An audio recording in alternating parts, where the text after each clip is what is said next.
Welcome to the Dynamics of Everyday Life, where we demystify some tricky concepts and get to know ourselves a little bit better. Welcome back to the show, everyone. I've been playing around with ideas for what I want to talk about today. I've had a few things bubbling away in the back of my mind, and I'm trying to see if there's a link between them. At the time of recording, it's the summer holidays, so there are a lot of people packing up their insect repellents, their buckets, their spades, and getting ready for a break. Now, everyone chooses to holiday differently. Some people like to go trekking up mountains, or maybe lodging it in Ibiza. I have never fancied the first, and I'm not sure I've got enough energy for the second. Much as I might like to still think that I'm 18 in my mind, my body is clearly going to point out that I'm not, and I haven't been for some time, as it would take me at least a week to get over one night, let alone 7. There are some people who organise big family trips away, and whilst I love my family, there is no way on this earth that we are going on a big family holiday together. And this is mainly because we all want to do different things. Regular listeners to the show will know that I am not a planner, particularly around times such as Christmas, whereas other members of my family, they're very keen to get plans locked down in February. That is a hard no from me. So just from a logistical point of view, a big family holiday is not happening. It's also why I choose who I go away with very carefully from my group of friends. Travelling with people can bring up all kinds of stuff. Now, I'm a great holiday partner for some people, and for others, I freely admit I'm a nightmare. I like to go away with one person at a time, unless obviously the children are coming with us, which is a different thing. A large group of people, it's just not my idea of fun. And I honestly cannot face the thought of a hen weekend. I am so glad that I'm through that stage of life. To be honest, I'm at a point in my life where I'm quite happy to say no to things that I don't want to do, unless it's someone that I'm very close to and it's important to them that we do it. So I'm not going on a big group holiday. However, I get that some people aren't in that position. I mean, maybe your partner loves a group holiday. Maybe financially it makes sense for you. Or maybe it's become part of what you do. And then it feels difficult to start saying no because of the questions that you might get asked. And this is where the other part of today's theme comes in. The idea of narcissism. And this is a frequently requested topic for the show. It is so common in our world today, particularly with the rise of the selfie, and it doesn't have a break for the summer. However, narcissism isn't just the loud, brash, look at me types. Sometimes it's a quiet, clever defence. When you think of a narcissist, I bet you picture someone who's arrogant, self-absorbed, perhaps they're even cruel. But when we think about this from a psychodynamic perspective, it's actually a much more complex concept. We all have narcissistic tendencies. I mean, if we didn't, the makeup and beauty industries just wouldn't exist. And heaven knows how we'd be presenting ourselves to the world. I'm thinking some kind of prehistoric versions of ourselves would be wandering around. Now, this perhaps isn't great. Freud writes a lot about narcissism, and he dedicates his 1914 paper on narcissism to this very subject. He's the first, as with many psychological ideas, to put it on the psychological map. For him, it's a natural phase of early development, where the child believes that they are the centre of the universe. And at that point in time, it's exactly what's needed. The infant needs to believe that for their survival, they have no concept of others existing separately. Then later thinkers like Heinz Kohut and Otto Kernberg built on this. Kohut in particular saw narcissism not just as pathology, but as a developmental need. We need to feel special, mirrored, admired in order to form a stable sense of self. Now, if we don't get that early mirroring, we don't develop a robust self-image. So we create defences to protect ourselves from that inner fragility. And what happens with narcissism as a defence is the psyche is using narcissistic strategies to avoid unbearable feelings. Now, it can sound a bit odd to think of it as this way, as narcissistic rage can definitely feel like an attack. It can feel a bit odd to say, well, narcissism is a defence when you think, hang on, I feel like I'm being attacked when somebody's being narcissistic towards me. But what we're doing is we're avoiding these unbearable feelings, things like shame, inadequacy, vulnerability. These defences, often unconscious, and they can show up as things like grandiosity. So if I make myself bigger, I'll feel less small. Entitlement. If I demand special treatment, then I don't have to feel unworthy. There's also devaluation of others. If I tear you down, I don't have to feel beneath you. And idealisation. If I attach to someone perfect, maybe I'll feel okay too. Now, these aren't conscious manipulations, they're survival strategies. We use them when our inner world feels under threat. And it makes sense really when you think about it, doesn't it, that you try and feel better using these tactics. So what's the difference between narcissistic defences and a narcissistic personality structure? So the distinction is this. Using narcissistic defences is situational. So it's a temporary psychological move to protect the self. For example, you're publicly criticised and you then find yourself blaming other people to preserve your self-esteem. Whereas a narcissistic personality structure is much more rigid, it's more pervasive, and it's how someone moves through the world.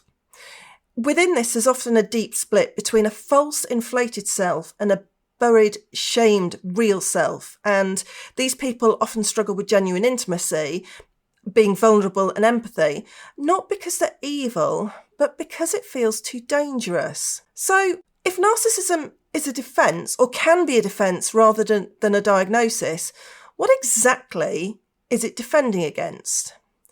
So what we're doing, narcissistic defence at its core, is about protecting the self from feelings that feel too overwhelming or shameful to bear. Remember, we don't want to feel anxiety in any way, shape or form. So we take this unconscious step to protect ourselves, and it's often rooted in very early relational experiences. So the things that we can be defending against ourselves are things like shame. We have a sense that we're deeply flawed or unlovable. We can feel insignificant. We have the fear that we don't matter or we're not seen. There's vulnerability. There's the risk of being hurt if other people see our real selves. And a loss of control, especially if in our early lives the environment felt chaotic or neglectful. So in other words, if the real self feels too fragile, then a false self, this confident, impressive, self-contained self, is created to carry the load. So some narcissistic defences in action can look like grandiosity, the person who has to be the smartest in the room, not because they are confident, but because they can't tolerate feeling less than. Idealisation, the client who thinks you're the best coach ever, and then they turn cold the moment you challenge them. They can't bear that their perfect object might disappoint them. On the other side of this, we've got devaluation, maybe the colleague who seems charming at first, but flips and becomes contemptuous or dismissive when things don't go their way. It's better to make you feel small than risk feeling small themselves. And envy and entitlement. I should have that promotion, attention, respect. How dare they get it instead of me? It's not just jealousy. It's a need to restore the sense of specialness. And where this makes it a defence rather than just a personality type is the key clue that it's reactive. These behaviours often emerge under pressure, in situations where self-esteem is threatened, and when there's a risk of emotional intimacy or exposure. So someone might present as confident and impressive, but if they're harshly critical of others, they can't tolerate feedback, or they become emotionally unavailable when things get close, there's very likely a defence at play. Now, all this theory is lovely. I love a bit of theory. But how does it show up over the summer? So let's maybe think narcissism at the family barbecue. We've got, let's start with the first example. We've got the relative who needs everything their way. They dominate the plans, they demand attention, and they will sulk if things don't revolve around them. So you might hear things like, I can't believe you didn't consult me about the restaurant, or nobody appreciates what I do around here. This isn't always conscious manipulation. It might be a defence against feeling excluded, forgotten, or not valued. We've also got in friendship groups, we've got the friend who makes it always about them. So you're sharing something personal and they immediately redirect onto themselves. So, oh yeah, I've been through exactly the same thing. Let me tell you what I did, what I experienced, etc.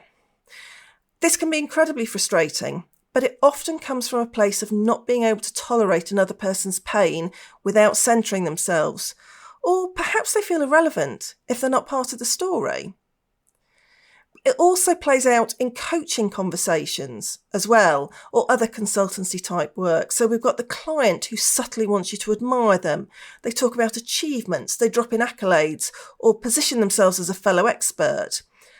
This might be an unconscious bid for validation, or a way of showing you the parts that feel more uncertain or unsure.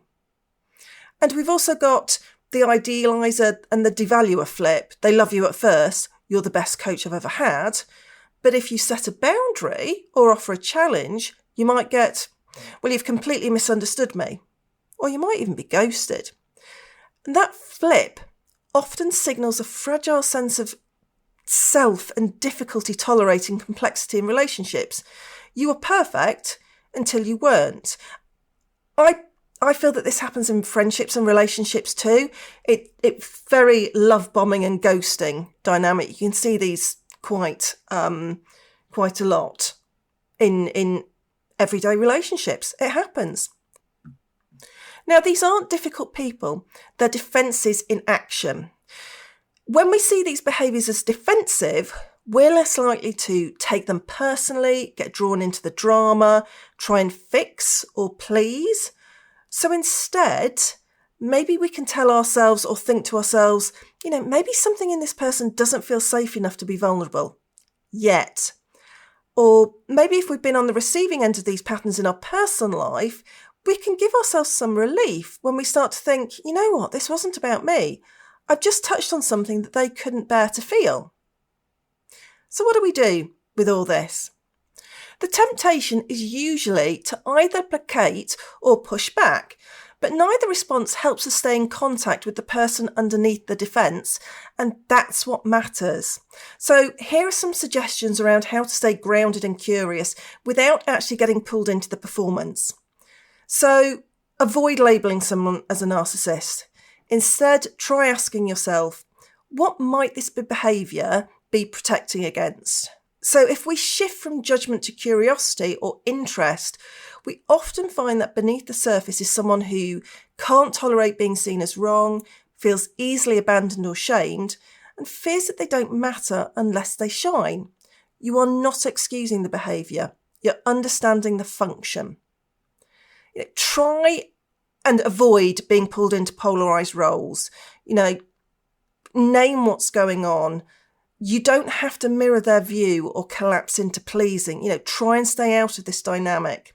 Invite, don't confront. Maybe invite some reflection. And this works particularly well if you're in a professional setting, avoid going head to head in with, you're being defensive. And when I'm coaching or teaching about coaching, I'll always say to people, you never go straight in with what your issue is, you're being defensive. Doesn't work.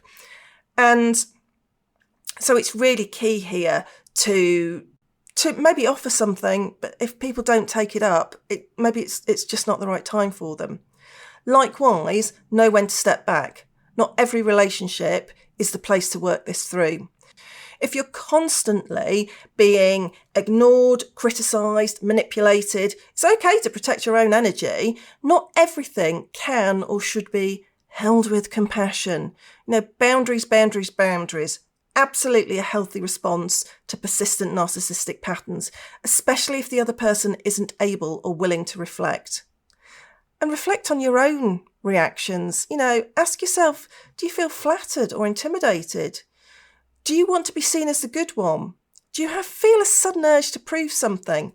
Because that could be a sign that your defences might be getting activated too. My invitation to you this week is for you to start noticing where narcissism might be showing itself in your summer holiday plans. Remind yourself that attack is often the best form of defence, and behaviour might be situational, not a lifelong pattern. And, as always, give yourself some grace.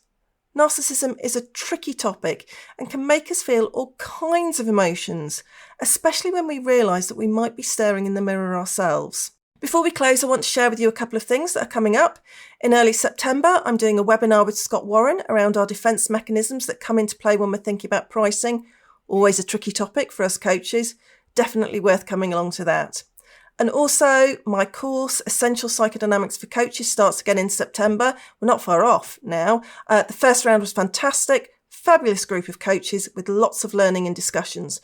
There's already people joining up now, so if you don't want to miss out, come and join the incredible group of us already signed up for some psychodynamic fun. Send me a DM or an email and we can have a chat. I'm also doing weekly LinkedIn live sessions, Monday afternoons at 2:30. Come and join the fun with those. Unless it's a bank holiday, then I'll be watching a James Bond film. Looking at ourselves at this level can be challenging and unnerving as we develop our awareness, so I'd always encourage that you do this at your own speed. To have a chat about psychodynamics and find out more about the different ways you can work with me, either as a trainer, coach, supervisor or mentor, then click on the link that's in the show notes. Thanks for listening to this episode of The Dynamics of Everyday Life. Don't forget to subscribe wherever you get your podcasts. As well as producing this podcast, The Dynamics of Everyday Life has lots more psychodynamic fun going on, and you can find out more at dynamicsofeveryday.life.